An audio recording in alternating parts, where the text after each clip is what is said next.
വാർദ്ധക്യത്തിൽ ഇരിക്കുന്ന മാതാപിതാക്കളെ ശുശ്രൂഷിക്കേണ്ട ഒരവസ്ഥ വന്നാൽ നമ്മൾ സന്തോഷിക്കണം. നമ്മളെ നടക്കാൻ പഠിപ്പിച്ചത്, കൈപിടിച്ച് നടക്കാൻ പഠിപ്പിച്ചത് അവരാണ്.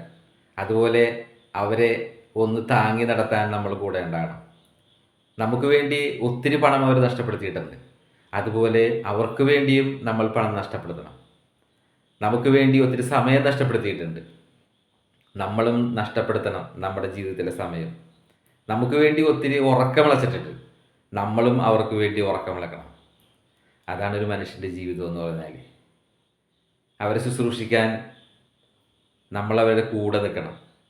അവർ ചങ്കായി നെഞ്ചോട് ചേർത്ത് നമ്മളെ കൂടെ നിർത്തിയ ആ കാലഘട്ടം ഓർത്ത് വേണം അവരെയും നമ്മൾ നെഞ്ചോട് ചേർത്ത് കൂടെ നിർത്താൻ. താങ്ങാവണം, തണനാവണം. നമുക്കായതുപോലെ നമ്മളും തിരിച്ചാകണം. ഓക്കെ.